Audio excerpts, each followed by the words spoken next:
Neem oil చూడండి, neem oil అయితే ఎక్కువనే వేసి కొట్టానండి, అయినా కానీ పోలేదు. ఇప్పుడు ఈ స్ప్రే చేసి చూడాలి. అన్ని వంగ చెట్లన్నిటికీ కూడా ఆకు కింద కొంచెం తెల్ల తెల్లగా అంతా. హాయ్ అండి. మిల్లీ బగ్స్కి ఎన్ని వాడినా కూడా అది చాలా మొండిదండి. నేను గమనించాను, ఎన్నెన్ని ఆయిల్ వేసాను. నీమ్ ఆయిల్ అయితే కొంచెం ఎక్కువ వేసి కొట్టినా కూడా పోకుండా ఉన్నాయన్నమాట. ఎందుకు నాకు ఈ గార్డెన్లు ఇవన్నీ చూసి అలా ఐడియా వచ్చిందనమాట. ఇది కాకర చెట్టు ఉంది, ఇది చేయదు కదా, మళ్ళీ వేపది చేయదు అంటే ఫ్రెష్గా అనమాట ఆకులు. ఈ సీతాఫలం కూడా ఇది మెడిసిన్ లాగానే పనిచేసేది. ఇది కొంచెం వేరేగానే ఉంటుందని చెప్తారు కదా, అంటే మనుషులు తినకూడదు అని చెప్తారు కదా. ఇవి పురుగులకు పని చేయొచ్చని ఆలోచన వచ్చిందనమాట. మళ్ళీ ఇవి మల్లె చెట్టు ఇది కూడా పురుగులకు పనిచేస్తుంది.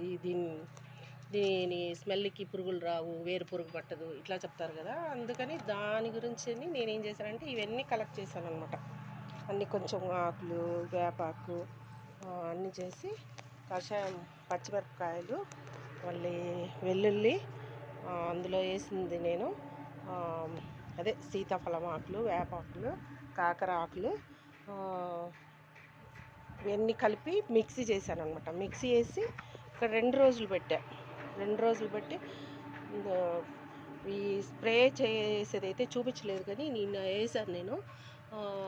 తర్వాత వచ్చి చూస్తే అన్నీ మనం చెట్టు పట్టుకొని ఇదిలిస్తే ఎలా వెళ్ళిపోతాయో అలా వెళ్ళిపోయాయండి. చూడండి, చాలా ఉందన్నమాట.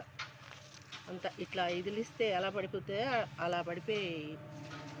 మెయిన్ అంటే ఒక దానికైతే ఎక్కువ ఉంది, ఇదైతే చెట్టు చనిపోయేదానికి వచ్చింది. ఇవన్నీ కూడా చాలా ఉన్నదన్నమాట. ఇదంతా మొత్తం పోయింది, ఏమీ లేవు.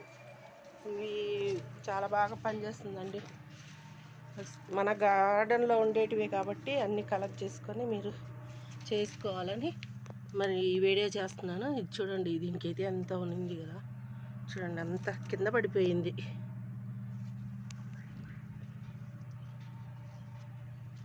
చనిపోయింది కూడా, అంత రాలిపోతుంది. ఇది చాలా బాగా పనిచేస్తుందండి. చేసి చూడండి. వీడియో నచ్చితే లైక్ చేయండి, సబ్స్క్రైబ్ చేయండి. Thank you for watching.